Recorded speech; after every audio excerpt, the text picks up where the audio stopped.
Helicopter పెడుతుంది, మేము వస్తాం, నీకు చూపిస్తాం. 1 కోటి ఎకరాలకు నీళ్లు ఇస్తా అనే పేరు మీద లక్షల కోట్ల రూపాయల దోపిడీకి పాల్పడ్డావు తప్ప ఈ ఆదిలాబాద్ కు నీళ్లు ఇవ్వలేదు. అందుకే ఈ ప్రాంతాన్ని సస్యశ్యామలం చేయడానికి సాగునీటి ప్రాజెక్టులను కట్టే బాధ్యత మా పార్టీ తీసుకుంటుంది, మా ప్రభుత్వం తీసుకుంటుంది. నిన్న మొన్న మాట్లాడుతున్నారు వాళ్ళు 3 నెలల 6 నెలల కేసీఆర్ మళ్ళీ ముఖ్యమంత్రి అవుతాడు, ఈ ప్రభుత్వాన్ని పడగొడతామని. నీ అయ్యా ఎవడ్రా పడగొచ్చేటోడు? పడగొడతారా? ఎవడు కొట్టేది? నేను అడుగుతున్నా, వేలాది మంది మా యువకులు ఇక్కడ ఉన్నారు, మీరందరూ చూసుకుంటే ఊరుకుంటారా? పడగొడితే ఊర్లకి రాణిస్తారా? ఊర్లలో ఎవడన్నా ఈ ప్రభుత్వాన్ని పడగొట్టాలన్న ఆలోచన చేస్తే మీ ఊర్లో యాప చెట్టుకు కోదండం వేసి కొట్టండి, లాగుల తొండలు ఇడవండి.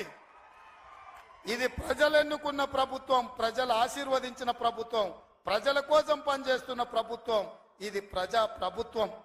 ఆడ అనుకుంటుండు 1,00,000 కోట్లు పెట్టి కట్టిన కాళేశ్వరం కూలినట్టు ఈ ప్రభుత్వం కూలుతుందని.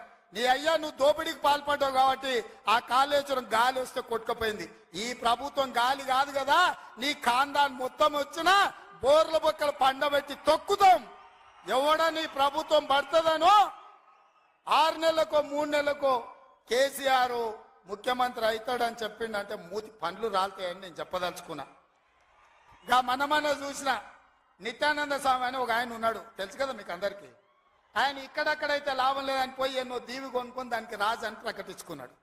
ఇక కేసీఆర్ సంపాదించిన అక్రమ సంపాదన ఉంటే పోయి ఏమన్నా అడవిలో పోయి ఎక్కడన్నా పోయి దీవులలో పోయి దీవి కొనుక్కొని దానికి రాజు అని ప్రకటించుకోవాల్సిందే, లేకపోతే ఆయన ఫామ్ హౌస్కి ఆయన ముఖ్యమంత్రి కావాల్సిందే తప్ప ఈ తెలంగాణ రాష్ట్రానికి మళ్ళీ జన్మలో ముఖ్యమంత్రి కాదు కదా, మంత్రి పదవి కూడా కేసీఆర్కు రాదని నేను చెప్పదలుచుకున్నా. నువ్వు చేసిన పాపాలకు నువ్వు పాపాల భైరవుడివి. ఈ నిరుద్యోగ యువకులను, ఉద్యమకారులను, అమరవీరుల కుటుంబాలను, రైతులను, దళితులను, గిరిజనులను, మైనారిటీలను, మహిళలను నిలువు దోపిడీ చేసి నిలువున ముంచిన నువ్వు, నీకు సిగ్గన్న ఉందా మళ్ళీ పదవి కావాలని అడగడానికి? నీకు కొంచెమైనా రోషం ఉన్నదా అని నేను అడుగుతున్నా.